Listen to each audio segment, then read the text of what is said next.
أشهد أن لا إله إلا الله وحده لا شريك له وأشهد أن محمدا عبده ورسوله أما بعد فأعوذ بالله من الشيطان الرجيم بسم الله الرحمن الرحيم وعد الله الذين آمنوا منكم وعملوا الصالحات ليستخلفنهم في الأرض كما استخلف الذين من قبلهم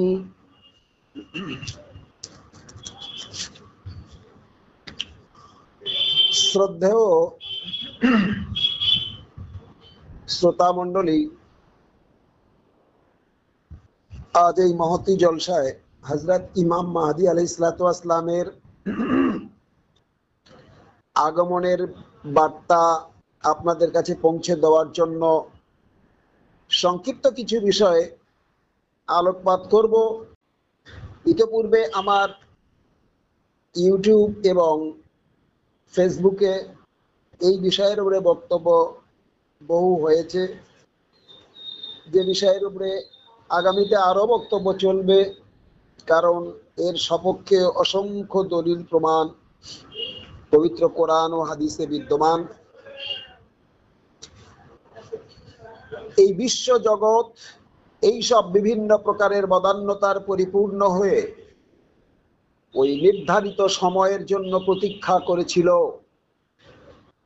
কখন প্রতিশ্রুত ইমাম মাহদী বা প্রতিশ্রুত মসিহ আলাইহিস সালাতু ওয়াস সালাম আসবেন এই ধরাধামে, কখন এই অদৃশ্য দান সমূহের প্রভাব ও ফল এই পৃথিবীতে প্রকটিত হবে, কখন ক্লান্ত অতীব পিপাসার্তগণ তাদের প্রিয়তম প্রমাস্পদের জীবন্ত কাউসার উৎসের সন্ধান পাবে, এবং যে বিপদগামী ভ্রমণকারী দূরত্ব ও শূন্যতার জঙ্গলে পথ হারিয়েছে সে জীবন মন্দিরে প্রবেশ করবে এবং তার অন্তরের অভিলাষীদের সাথে পুনর্মিলন লাভ করতে পারবে। কিন্তু হায়, চাতক বাড়ির ন্যায় যারা অপেক্ষায় এতদিন রত ছিল, সেই মহান ও পবিত্রাত্মা বিশিষ্ট যুগ্ম অবতার প্রতিশ্রুত মসিহ মাউদ আলাইহিস সালাতু ওয়াস সালাম 1889 খ্রিস্টাব্দে মহান ভারতবর্ষের কাদিয়ান নামক গ্রাম থেকে নিজেকে মাহাদী বা প্রতিশ্রুত মসিহার প্রকাশ হওয়ার সন্ধানে জনগণের সম্মুখে সুসংবাদ প্রদান করেছিলেন হযরত মির্জা গোলাম আহমদ কাদিয়ানী আলাইহিস সালাতু ওয়াস সালাম। তার এই বদান্যতা রূপ ইলমের স্রোতের প্রাবল্য এতই অধিক যে অতীব অপরিচ্ছন্ন মৌলবাদ গুবরে কিচেরা ঈর্ষান্বিত হয়ে অহংকার বশত অস্বীকার করেছিল। ওই সকল মৌলবাদীরা পূর্ব হতে এখনো পর্যন্ত অর্থহীন ও কাল্পনিক ধারণা সমূহ দৃঢ়ভাবে আঁকড়ে ধরে আছে, যা ভ্রষ্ট পাপাচারীরা পোষণ করে থাকে। তার বিরুদ্ধে কিরূপ গুরুতর অভিযোগ করা হয়েছিল, তার এবং তার মান্যকারীদের উপর কত কঠোর নির্যাতন বর্ষণ করা হয়েছিল তা অকল্পনীয়। অথচ পবিত্র কোরআনের সুমধুর সুগন্ধ প্রকাশের সুসংবাদ সমূহ স্বর্গীয় বাণী লিপিবদ্ধ ছিল। বিসমিল্লাহির রহমানির রহিম।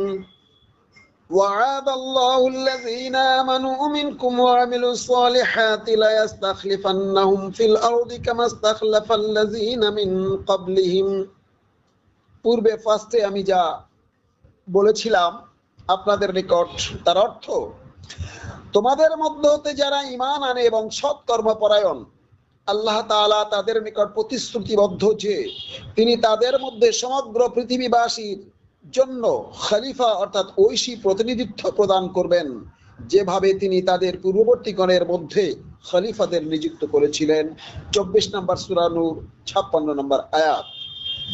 অর্থাৎ হযরত আদম আলাইহিস সালাতু ওয়াস সালাম থেকে নিয়ে আরম্ভ করে হযরত ঈসা আলাইহিস সালাতু ওয়াস সালাম পর্যন্ত তাদের মধ্যে যেভাবে খলিফাতুল্লাহ নিযুক্ত করেছিলেন, ঠিক সেইভাবে হযরত মুহাম্মদ মুস্তাফা সাল্লাল্লাহু আলাইহি সাল্লামের পর এর পূর্ণ আনুগত্যকারীদের মধ্যে স্বর্গীয় ঐশী স্থলাভিষিক্ত প্রতিষ্ঠা করবেন।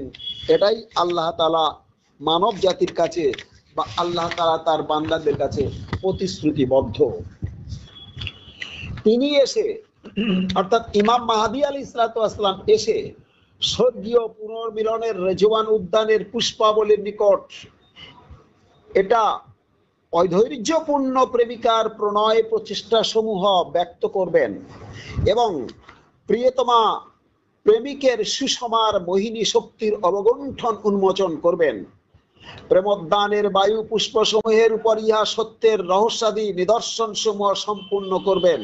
ওই সময় ইহার অনুকম্পার ঘনবর্ষণ এরূপ মুক্ত হস্ত যে পবিত্রাত্মা স্বয়ং ইহার জন্য সাহায্যের নিজ হস্ত অগ্রে প্রদান করবেন। তখন বিশ্ব জগৎবাসী যারা বিপদগামী ভ্রমণকারী দূরত্ব ও শূন্যতার জঙ্গলে পথ হারিয়েছিল তারা জীবন মন্দিরে প্রবেশ করবে। তাদের প্রিয়তম প্রেমাস্পদের জীবন্ত কৌসার সুধা উৎসের সন্ধান পাবে এবং তাদের অন্তরের অভিলাষিতের পরিপূর্ণ পুনর্মিলন লাভ করতে পারবে। তখন তাদের থেকে আল্লাহর সুমধুর সুগন্ধ সমীরণ প্রবাহিত হবে, তাদের অন্তরকে পুনরায় আনন্দে পরিপূর্ণ করা হবে এবং আত্মাগুলিকে অপরিমেয় আহ্লাদ প্রদান করা হবে, সকলকেই নবকলেবর দান করা হবে। তখন তারা মাননীয় প্রশংসায় পরিচ্ছদে ভূষিত হয়ে ন্যায় বিচারের সিংহাসনে অধিষ্ঠিত হবে। আর ইহাই হলো হযরত প্রিয় নবী সাল্লাল্লাহু তাআলা আলাইহি ওয়াসাল্লামের পবিত্র হাদিসের অমীয় বাণী হাকামান ও আদালান, অর্থাৎ ইনসাফ ও ন্যায় বিচারে পৃথিবী ভরে যাবে। প্রিয় নবী সাল্লাল্লাহু তাআলা আলাইহি ওয়াসাল্লামেরও ভবিষ্যৎবাণী ছিল, যা তার পূর্বে গ্রাম দেশ থেকে আরম্ভ করে রাষ্ট্রসংঘ পর্যন্ত কোথাও ছিল না। আর এটাই হলো উক্ত হাদিসের শব্দদ্বয়ের তাৎপর্য, যেটা প্রিয় নবী হযরত মুহাম্মদ সাল্লাল্লাহু আলাইহি সাল্লাম ভবিষ্যৎবাণী করেছিলেন। অর্থাৎ ইমাম মাহদী আলাইহিস সালাতু ওয়াস সালামের আগমনের পূর্ব মুহূর্ত পর্যন্ত বিশ্ব পৃথিবীতে ন্যায় বিচার ছিল না। সুমহান পবিত্রময় আল্লাহ তাআলা বলেন, ওয়া ইন্নাহু লাইলমুল লিসসাআতি ফালা তামতারুন্না বিহা ওয়াত্তাবিউনি হাযা সিরাতুন মুস্তাকিম। এবং এর অর্থ হলো, এবং সেই ঐশী জ্ঞান নির্ধারিত সময়ে প্রদান করা হবে, সুতরাং সেসব বিষয়ে তোমরা কোনরূপ সন্দেহ পোষণ করিও না এবং তোমরা আমাতে আত্মসমর্পণ করো, ইহাই সরল সুদৃঢ় পথ। 43 নম্বর সূরা যুখরুফ 62 নম্বর আয়াত। পূর্ব বর্ণিত এই বিবরণ হতে ইহা সুস্পষ্ট রূপে প্রমাণিত ও প্রকাশিত হয় যে এই অত্যাশ্চর্য ও অত্যুন্নত ধর্মাদেশের নিশ্চিত রূপে আবির্ভাব ঘটবে।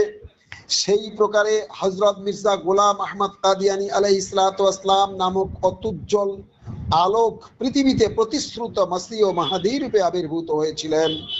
এই স্বর্গীয় সারাৎসার প্রতিফলিত করে ঐশী দর্পণ রূপে দৃশ্যমান হয়েছিলেন, যার মধ্যে জ্ঞান রূপ সূর্যের ও বিজ্ঞতা রূপ চন্দ্রের এবং উপলব্ধি ও উচ্চারণ রূপ তারকারাজির আসন বিদ্যমান ছিল। তিনি পূর্ণ মানবের ব্যক্তিত্বে আবির্ভূত হয়েছিলেন। তিনি স্বর্গীয় জ্যোতি, সেই ঐশী একত্বের আলোক আহমদীদের অন্তরসমূহকে শিক্ষিত করে প্রস্তুত করেছিলেন।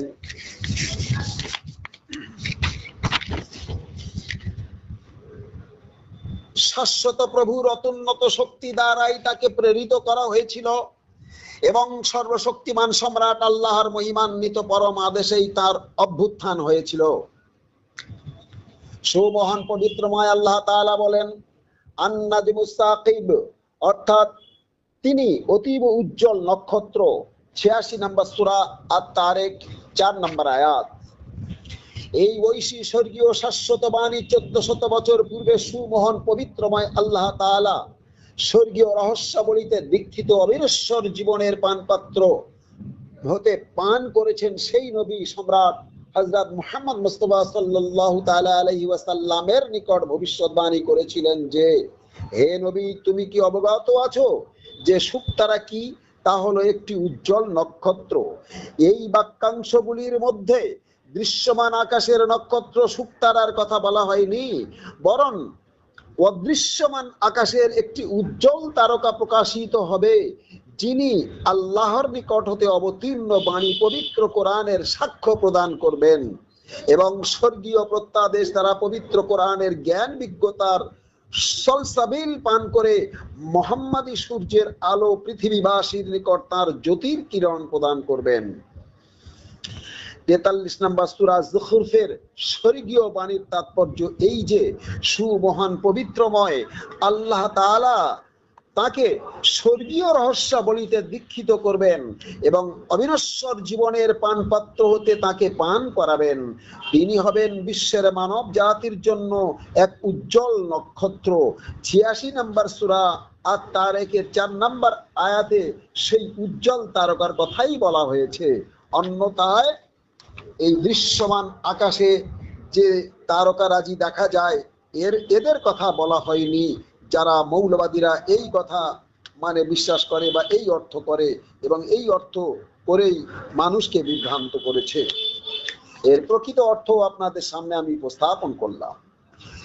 যিনি ওই স্বর্গীয় জ্ঞানের পবিত্র কোরআনের গুপ্ত রহস্যাবলী প্রকাশ ঘটাবেন, উক্ত সূরায় সুমহান পবিত্রময় আল্লাহ বলেন ইয়াউমা তুবলাস সারাইরু, অর্থাৎ যেদিন গুপ্ত রহস্যাবলী প্রকাশ করা হবে। 86 নম্বর সূরা আত-তারিক 10 নম্বর আয়াত। অর্থাৎ উক্ত আয়াতের তাৎপর্য উচ্চ মর্যাদা ও মাহাত্ম্যের পদ, যেহেতু তিনি ওই সকল পবিত্রতা প্রকাশগণের শাশ্বত আভার প্রভাত সমূহের অবতারণের আসনে অধিষ্ঠিত। এই সমুদয় শাশ্বত সত্তা যদিও বাহ্যত মাতৃ জঠর হতে আবির্ভূত হন, তথাপি প্রকৃতপক্ষে তিনি আল্লাহর পরম আদেশের স্বর্গ হতে অবতরণ করেছেন। যদিও তিনি এই ধরা পৃষ্ঠে অবস্থিতি করেছেন, তথাপি তার বাস্তব বাসস্থান ঊর্ধ্ব দেশে আভা বিশ্রামাগারের গৌরবময় আসনে।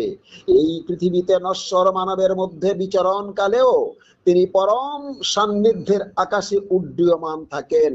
পদ সঞ্চালন ব্যতীত তিনি আত্মার পথে পরিভ্রমণ করেন। প্রত্যেক দ্রুতগামী নিঃশ্বাসে তিনি অসীম দূরত্ব অতিক্রম করেছেন এবং প্রত্যেক মুহূর্তে দৃশ্য ও অদৃশ্য রাজ্য সমূহে পরিভ্রমণ করেছেন ও জ্ঞানালোকের জগৎ থেকে মানে পক্ষ বিনা ঐশী ও একত্বের মহিমান্বিত সর্বোচ্চ শৃঙ্গ থেকে প্রভুর অত্যুন্নত জ্ঞানের সালসাবিল জগৎবাসীকে বিতরণ করেছেন।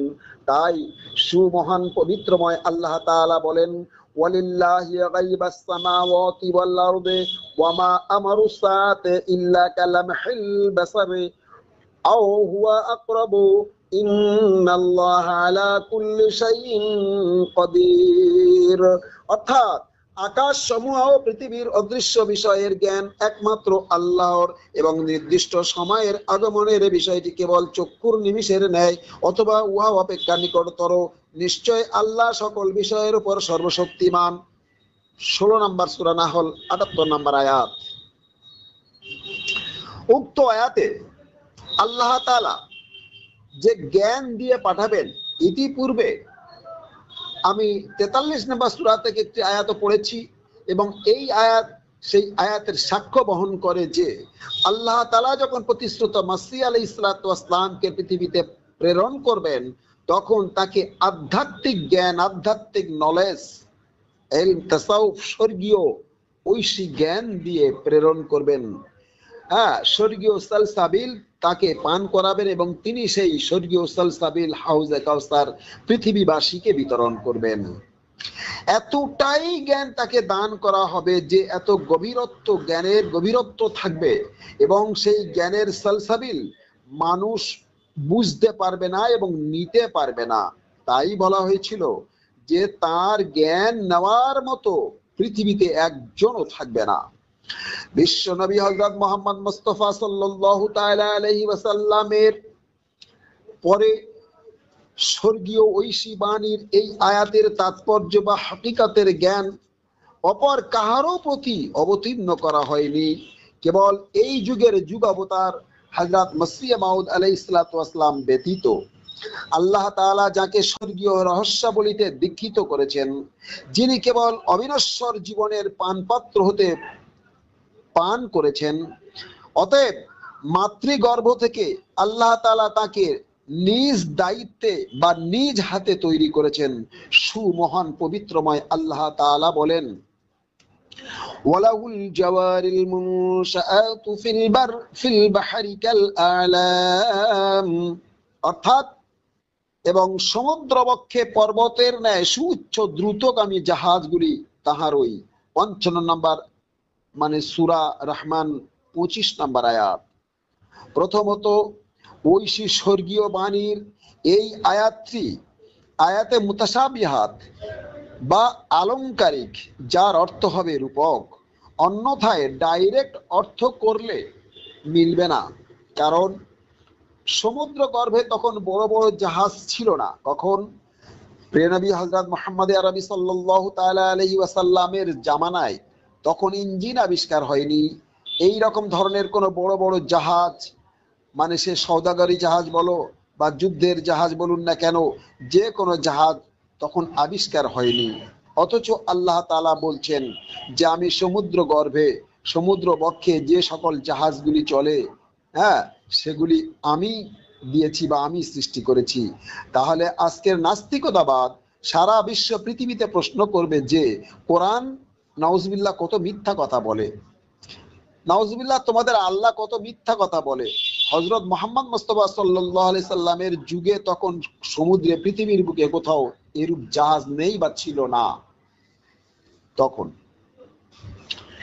অথচ আল্লাহ তাআলা পবিত্র কোরআনে ওই কথাই নাযিল করেছেন। তাহলে এর ডাইরেক্ট অর্থ করলে আল্লাহ তাআলার প্রতি ইলজাম চাপানো হবে, আল্লাহ তাআলাকে মিথ্যাবাদী সাজানো হবে বা পবিত্র কোরআনকে মিথ্যা প্রমাণ করানো হবে। নাউজুবিল্লাহ।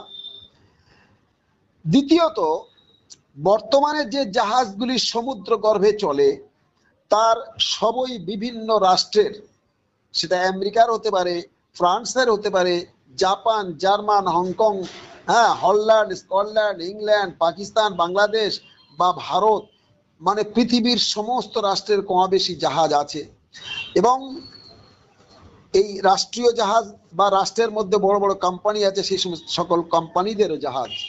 তাহলে আল্লাহ তাআলা বলছেন ওয়ালাহুল জাওয়ারিল মুনশাআতু ফিল বাহরি কাল আলাম, অর্থাৎ সমুদ্র বক্ষে পর্বতের ন্যায় সুউচ্চ দ্রুতগামী জাহাজগুলি তারই, অর্থাৎ আল্লাহর। তাহলে আল্লাহর জাহাজ হলো কি করে? এটাও প্রশ্ন চাপবে। গায়ের কওম যারা, অমুসলিম যারা, যারা ঈমান আনেনি, যারা কোরআনকে মানে না, আল্লাহ এক ও অদ্বিতীয় বলে বিশ্বাস করে না, হযরত মুহাম্মদ মুস্তাফা সাল্লাল্লাহু তাআলা আলাইহি ওয়াসাল্লাম তিনি যে আল্লাহর নবী বা রাসূল হয়ে এসেছিলেন, এর প্রতি যারা ঈমান আনেনি, এ প্রশ্ন তারা করবে যে সমুদ্র বক্ষে যে বড় বড় জাহাজ তোমাদের আল্লাহ দাবি করছেন, এই জাহাজগুলি তার। এই কিরকম ধরনের মিথ্যা কথা তোমাদের কোরআন শরীফে লেখা আছে? নাউজুবিল্লাহ, নাউজুবিল্লাহ। তোমরা যাকে আল্লাহ বলে মানো, সেই আল্লাহ আবার কিরকম ধরনের আল্লাহ যে মিথ্যা কথা বলে? নাউজুবিল্লাহ। তোমাদের পবিত্র কোরআন যে মানে সর্বশ্রেষ্ঠ ধর্মগ্রন্থ বা সংবিধান বা আইন বুক বা মানে কিতাব বলো, কেমন ধরনের কিতাব যাতে মিথ্যা কথা লেখা আছে? নাউজুবিল্লাহ। এই প্রশ্নগুলো, এই ধরনের প্রশ্নগুলো তারা করেছে অলরেডি, অসংখ্যবার করেছে, যার উত্তর পৃথিবীবাসী কোন মৌলবাদ যাজকবর্গরা দিতে পারেনি, একমাত্র প্রতিশ্রুত মসিহ মাউদ আলাইহিস সালাতু ওয়াস সালাম ছাড়া, বা দ্বিতীয় খলিফা সানি হযরত মির্জা বশরউদ্দিন মাহমুদ আহমেদ রাদিয়াল্লাহু তাআলা আনহুম ছাড়া পৃথিবীর কোন মৌলবাদ যাজকবর্গরা দিতে পারেনি। তো যেহেতু আয়াতে মুতাশাবিহাত, কারণ এই কারণে দিতে পারেনি, যা পরবর্তী এর ব্যাখ্যা আপনাদের কাছে আমি উপস্থাপন করব বিস্তারিত ভাবে। তা এই যে যেহেতু আল্লাহ তাআলা বলেছেন যে আমি 1000 বছর পরে পবিত্র কোরআন তুলে নেব, হ্যাঁ, তাহলে 32 নম্বর সূরা সাজদায় আল্লাহ তাআলা বলেছেন যে 1000 মানে সূরা আহজাবে আল্লাহ তাআলা বলেছেন যে আল্লাহ তাআলা আকাশ থেকে যে শরিয়াত, যে সংবিধান, যে কোরআন প্রেরণ করেছেন পৃথিবীর বুকে, তা তিনি একদিনে তুলে নেবেন, যে আমাদের গণনায় 1000 বছর। তো তাহলে অর্থাৎ কোরআন তুলে নেবেন বলতেন কোরআনের যে এলেম, যে স্বর্গীয় ঐশী জ্ঞান, যে আধ্যাত্মিক সলসাবিল আল্লাহ তাআলা প্রিয় নবী হযরত মুহাম্মদ মুস্তাফা সাল্লাল্লাহু আলাইহি সাল্লামকে দিয়েছিলেন, তা তিনি তুলে নেবেন এবং পুনরায় তিনি আবার ফেরত দেবেন ওই স্বর্গীয় সলসাবিল কাকে? হযরত মসিহ মাউদ আলাইহিস সালাতু ওয়াস সালামকে। তার মাধ্যমে পৃথিবীবাসীর কাছে ফেরত দেবেন, তাকে পান করাবেন এবং তার মাধ্যমে আবার ওই স্বর্গীয় সলসাবিল তিনি দেবেন, ওই ঐশী জ্ঞান তিনি দান করবেন, যিনি এসে পৃথিবীবাসীর কাছে দান করবেন। এটাই ছিল ভবিষ্যৎবাণী। যদি আগামীতে এই আয়াতগুলির বিস্তারিত ব্যাখ্যা আমি আপনাদের সম্মুখে করব, আমি এক্ষুনি ওই লাইনে যাচ্ছি না। তো এখানে এই যে আয়াতের অর্থ মানে মৌলবাদ যাজক বর্গরা করেছেন, তা সম্পূর্ণ ডাইরেক্ট অর্থ করে ভুল করেছেন। এটা আধ্যাত্মিক অর্থ হবে, কারণ যেহেতু আয়াতটি আয়াতে মুতাশাবিহাত, সুতরাং ডাইরেক্ট মানে কোনো অর্থেই মিলবে না। সুতরাং স্বর্গীয় বাণীর প্রকৃত অর্থ হলো মাতৃ জঠরে পর্বতের ন্যায় সুউচ্চ জ্ঞানের অধিকারী নবী রাসূল বা যুগ সংস্কারক বা যুগ অবতারগণ, সম্পূর্ণ আল্লাহরই অবদান। অর্থাৎ যে কোনো মায়ের গর্ভে যখন কোনো নবী বা রসুল মানে জন্ম নেন, সেই মায়ের গর্ভে থাকাকালীন ওই মায়ের গর্ভকে সমুদ্রের সঙ্গে আল্লাহ তাআলা উদাহরণ দিয়েছেন।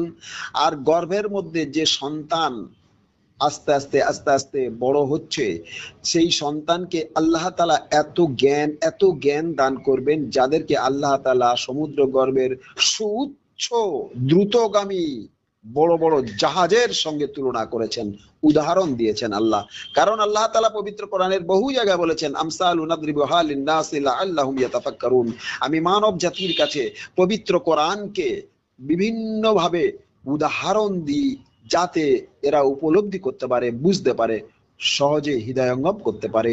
কিন্তু যেহেতু এদের হৃদয় নেই, এই মানুষের আর আল্লাহর মাঝখানে অজ্ঞতার এবং শয়তানি শিক্ষার আবরণ পড়ে গিয়েছে, যার কারণে এরা নিতে পারছে না, বুঝতে পারছে না এবং এই চোখে চিনতে পারছে না। যাই হোক, যদি মৌলবাদী যাজক বর্গরা তাদের অন্তরের দর্পণ হিংসারূপী ধূলি হতে, তাহলে প্রত্যেক ধর্মবিধানে সর্বার্থ সূচক স্বর্গীয় বাণী দ্বারা প্রকাশিত যে সকল নিদর্শন প্রকাশক বাক্য অবতীর্ণ হয়েছে, তৎসমুদয় অর্থ হৃদয়ঙ্গম করতে সক্ষম হতো এবং স্বর্গীয় জ্ঞানের রহস্যাবলী আবিষ্কার করতে পারত। অতএব যে পর্যন্ত না তারা আলস্য জাল জড়িত বিদ্যার আবরণগুলি যা সমাজে বা লোকেদের মধ্যে প্রচলিত আছে পূর্ণ মোহ মুক্তির অগ্নিশিখা দ্বারা ভস্মীভূত করবে, সে পর্যন্ত কেউ সত্য জ্ঞানের উজ্জ্বল প্রভাত অবলোকন করতে সক্ষম হবে না। প্রত্যেককে এই বিষয়ে অবশ্যই জেনে রাখা উচিত যে বিদ্যা দুই প্রকারের, স্বর্গীয় ও শয়তানি। একটি স্বর্গীয় প্রেরণার উৎস হতে বহির্গত হয়, অপরটি বৃথা ও অস্পষ্ট ধারণা সমূহের প্রতিবিম্ব মাত্র। প্রথমটির আদি উৎস আল্লাহ স্বয়ং, অন্যটির পরিচালনাকারী শক্তি হচ্ছে স্বার্থ প্রণোদিত আকাঙ্ক্ষার গুঞ্জন। একটি পরিচালিত হয় এই নীতি দ্বারা যে আল্লাহ তাআলাকে ভয় করো, আল্লাহ তোমাকে প্রকৃত শিক্ষা দেবেন। অপরটি এই সত্যের যথার্থ প্রমাণ করে যে জ্ঞান মানুষ ও তদীয় সৃষ্টি কর্তার মধ্যে একটি অত্যন্ত সাংঘাতিক আবরণ। পূর্বোক্তটি সহিষ্ণুতা, অতুগ্র বাসনা, সত্য উপলব্ধি ও প্রেমের ফল প্রদান করে। অন্য পক্ষে পরবর্তীটি অর্থাৎ শয়তানি বিদ্যা, ঔদ্ধত্য, বৃথা গর্ব, মিথ্যা আত্মাভিমান ব্যতীত আর কিছুই দিতে পারে না।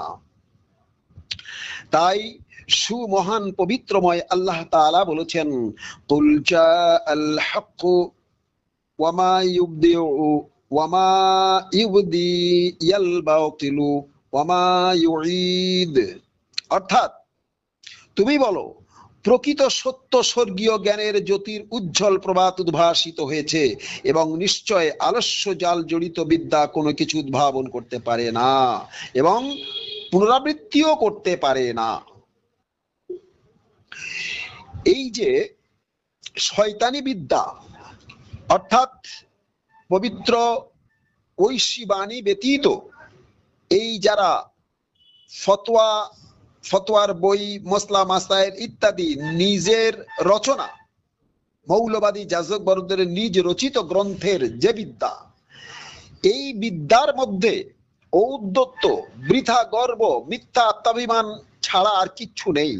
সেই কারণে আল্লাহ তাআলা পবিত্র কোরআনে আল্লাহ তাআলা বলছেন, মানে আজকের যুগে না, এ যুগে যুগে হয়ে এসেছে, সারা পৃথিবীময় যুগে যুগে এটা হয়ে এসেছে, তো আজকের হবে না এমনটি নয়। সেই জন্য আল্লাহ তাআলা তার প্রিয় নবী হযরত মুহাম্মদ আরবি সাল্লাল্লাহু তাআলা আলাইহি ওয়াসাল্লামের মাধ্যমে পবিত্র ঐশী স্বর্গীয় বাণী দিয়ে জানাচ্ছেন, কুল জাআল হক ওয়া মা ইউবদিয়াল বাতিল ওয়া মা ইউঈদ। অর্থাৎ হে নবী, তুমি বলো প্রকৃত সত্য স্বর্গীয় জ্ঞানের জ্যোতির উজ্জ্বল প্রভাত উদ্ভাসিত হয়েছে এবং নিশ্চয়ই আলস্য জাল জড়িত বিদ্যা কোনো কিছু উদ্ভাবন করতে পারে না এবং পুনরাবৃত্তিও করতে পারে না। অর্থাৎ শয়তানি বিদ্যার কোনো ক্ষমতা নেই, পৃথিবীতে কিছুই করতে পারে না, কোনো মানুষের উপকার করার মতো সেই বিদ্যার মধ্যে কোনো যোগ্যতা নেই, কোনো ক্ষমতা নেই। 34 নম্বর সূরা সাবা 5 নম্বর আয়াত। অপর আয়াতে মহান আল্লাহ তাআলা বলেন, ওয়াকুল জাআল হক ওয়া সাকাল বাতিল ইন্নাল বাতিলা কানা যাহুকা। অর্থাৎ হে নবী, তুমি বলো প্রকৃত সত্য ও স্বর্গীয় জ্ঞানের উজ্জ্বল প্রভাত উদ্ভাসিত হয়েছে এবং অন্ধকারাচ্ছন্ন অজ্ঞতার আবরণ দূরীভূত হয়েছে, নিশ্চয়ই আলস্য জাল জড়িত বিদ্যা বাজেয়াপ্ত হবেই। দেখুন, রাষ্ট্রীয় ভাবে যখন টাকা এই আমরা দেখছি, তো এই টাকা যখন নকল তৈরি হয়, জাল টাকা তৈরি হয়, রাষ্ট্রীয়ভাবে সরকার তখন এটাকে বাজেয়াপ্ত করে দেয়, টাকাকে রহিত করে দেয়, বাজেয়াপ্ত ঘোষণা করে, পরে আবার নতুন করে টাকা ছাপে। এই ধরনের একই নিয়ম আদি অন্তকাল ধরে চলবে, আদি থেকে চলে আসছে, বর্তমানে আছে এবং ভবিষ্যতেও থাকবে। তো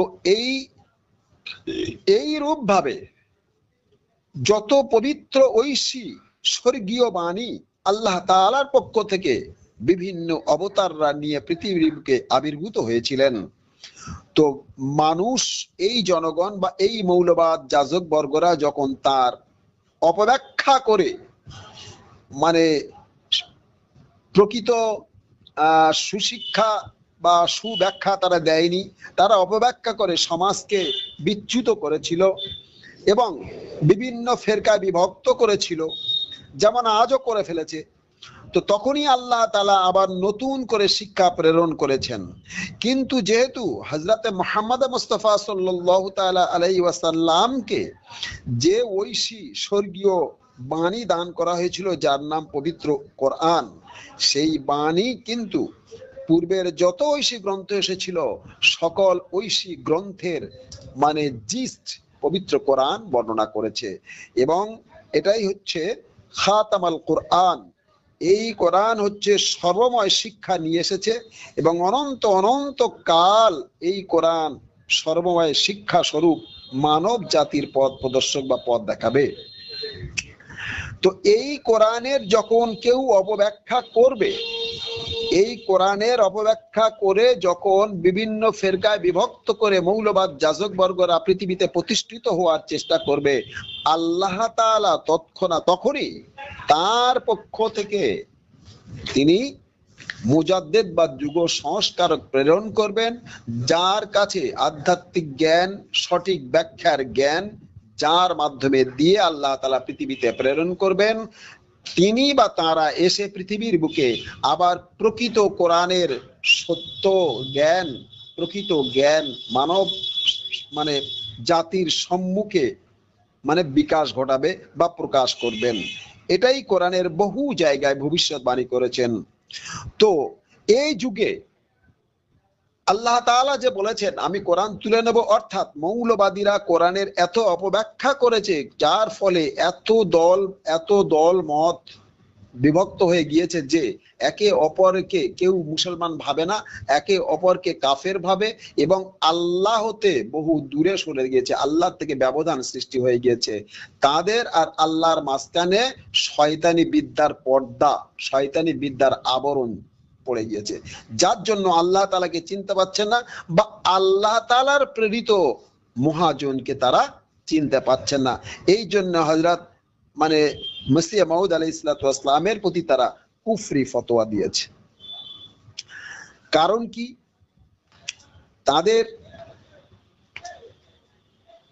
তাদের কাছে আধ্যাত্মিক জ্ঞান নেই, আর এই আধ্যাত্মিক জ্ঞান আল্লাহ তাআলা তুলে নেবেন এবং এর মাধ্যমে পাঠাবেন, তাদের কাছে নেই।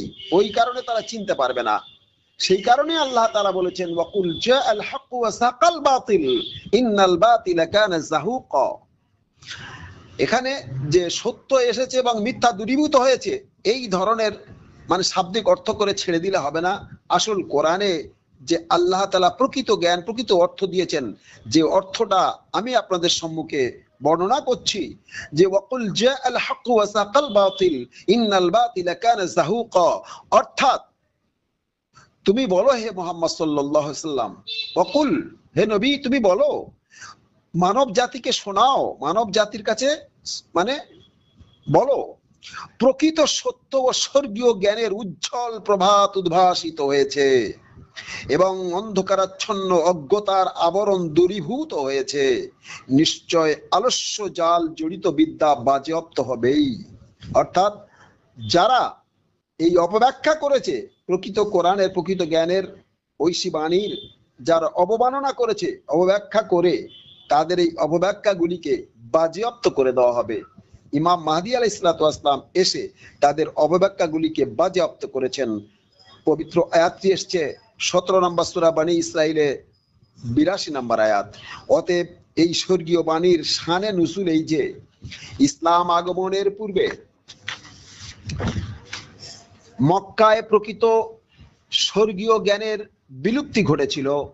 পক্ষান্তরে আবু জেহেল ও সকল জনগণ বাতেল অর্থাৎ শয়তানি শিক্ষার আলস বেড়াজালে জড়িয়ে মানুষ ও সৃষ্টিকর্তার মধ্যে সাংঘাতিক দূরত্বের ব্যবধান হয়ে গিয়েছিল।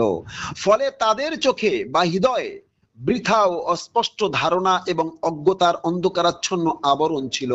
ফলে স্বর্গীয় বার্তাবাহক খাতামান নবী হযরত মুহাম্মদ মুস্তাফা সাল্লাল্লাহু তাআলা আলাইহি ওয়াসাল্লামকে তারা চিনতে পারেনি, এবং তার সাল্লাল্লাহু তাআলা আলাইহি ওয়াসাল্লামের প্রকাশিত সর্বার্থ সূচক ঐশী বাণী তৎসমুদায়ের অর্থ হৃদয়ঙ্গম করতে সক্ষম হয়নি। ফলে আবু জাহেলের ফতোয়া মক্কাবাসীদের কাছে ক্ষণিকের জন্য স্বীকৃতি পেয়েছিল, যে কারণে হযরত মুহাম্মদ মুস্তাফা সাল্লাল্লাহু তাআলা আলাইহি ওয়াসাল্লামের প্রতি তারা অমানবিক অত্যাচার করে দেশ থেকে তাড়িয়ে দিয়েছিল। কিন্তু যখন মক্কা বিজয় হলো, তখন সেই শয়তানি শিক্ষার আবরণ প্রকৃত স্বর্গীয় জ্ঞানের উজ্জ্বলতার কাছে ম্লান হয়ে গেল, বাতিল চলে গেল এবং হক প্রতিষ্ঠা হলো। আয়াতের সংক্ষিপ্ত সারমর্ম হচ্ছে এই। তো সেই সময় হক মানে প্রতিষ্ঠা হয়েছিল এবং বাতিল চলে গিয়েছিল। এটা মক্কা বিজয়ের পর হযরত মুহাম্মদ মুস্তাফা সাল্লাল্লাহু তাআলা আলাইহি ওয়াসাল্লাম মানব জাতির কাছে অর্থাৎ সাহাবা বা জনগণের কাছে যখন ভাষণ দিয়েছিলেন, ওই সময় এই আয়াতটি পড়েছিলেন এবং তার ব্যাখ্যা তিনি করেও ছিলেন। আজ ঠিক তেমনি মানে আল্লাহ তাআলা যে 1000 বছর পরে প্রকৃত জ্ঞান তুলে নেবেন, জ্ঞান এই কারণে তুলে নেবেন যে জ্ঞান যাদের কাছে থাকা উচিত, তারা জ্ঞান ধারণ করার মতো পাত্র নয়। তারা এমন একটা জায়গায় পৌঁছে গিয়েছে যেখানে কেবল মাত্র শয়তানি শিক্ষা আর অন্ধকারময় অন্ধকার, অর্থাৎ ফতোয়াবাজির অন্তরালে তারা জড়িয়ে গিয়েছে, যার ফলে আল্লাহ তাআলা মানে যারা হালাল হারাম কিছুই বোঝে না, যারা সঠিক বেঠিকের কোনো ধারণা নেই, যারা আল্লাহ তাআলা সম্পর্কে কোনো ধারণা নেই, যারা কোরআন ও সুন্নাহর বাইরে চলে এবং কথাবার্তা বলে এবং ফতোয়া দান করে, যার ফলে তাদের থেকে আল্লাহ তাআলা ঐশী স্বর্গীয় এই আধ্যাত্মিক জ্ঞান তুলে নেবেন। পরে হযরত মসিহ মাউদ আলাইহিস সালাতু ওয়াস সালামের মাধ্যমে আবার সেই স্বর্গীয় জ্ঞান, সেই ঐশী সালসাবিল আবার তিনি নিয়ে আসবেন। কিন্তু যারা ঈমান আনবে তারা চিনতে পারবে, আর যারা তার প্রতি ঈমান আনবে না বা জামাতে বয়াত নেবে না, তারা তাকে চিনতে পারবে না। যেমন চিনতে পারেনি আবু জাহেল, যেমন চিনতে পারেনি আবু লাহাব, যেমন চিনতে পারেনি মক্কার ওই যুগের সমস্ত বিধর্মীরা, ঠিক আজকের যুগে হযরত মসিহ মাউদ আলাইহিস সালাতু ওয়াস সালাম, হযরত মির্জা গোলাম আহমদ কাদিয়ানী আলাইহিস সালাতু ওয়াস সালামকে ওই যদিও আবু জেহেলের ন্যায় যারা পৃথিবীর বুকে আছে, যারা আজকের কুফরি ফতোয়া দিচ্ছে, যারা অমান্য করছে, বিরোধিতা করছে, জামাতের বিরুদ্ধে বিদ্রোহ করছে, তারা চিনতে পারছে না, যেমন চিনতে পারেনি আবু জেহেল ও তার দলবল। আল্লাহ তাআলা আমাদের প্রত্যেকে তৌফিক দান করুক, আমরা যেন এই যুগের যিনি যুগাবতার প্রতিশ্রুত মাসিহ হযরত মির্জা গোলাম আহমদ কাদিয়ানী আলাইহিস সালাতু ওয়াস সালাম, যার আশার ভবিষ্যৎবাণী, যার আগমনের, যার বিকাশ ঘটার যে ভবিষ্যৎবাণী ছিল, সেই নির্দিষ্ট সময় অনুযায়ী মানে আল্লাহর ঐশী বাণী মানে পবিত্র কোরআন ও সুন্নাতের মানে ডেট অনুযায়ী একদম তারিখ ধরে তিনি তার আগমন হয়েছে। আল্লাহ তাআলা তাকে প্রেরণ করেছেন। আমরা যেন তাকে পরিপূর্ণভাবে মান্য করে জামাতের আমরা খেদমত করতে পারি এবং খেলাফতে আহমদিয়ার সঙ্গে বিশ্বস্ত রক্ষা করতে পারি, এবং আমরা প্রত্যেকেই যেন চেষ্টা করি প্রকৃত কোরআনের যে ঐশী সালসাবিল সুধা পান করার। আল্লাহ তাআলা আমাদের তৌফিক দিক। আমিন। ওয়া আখিরি দাওয়ানা আনিল হামদুলিল্লাহি রাব্বিল আলামিন।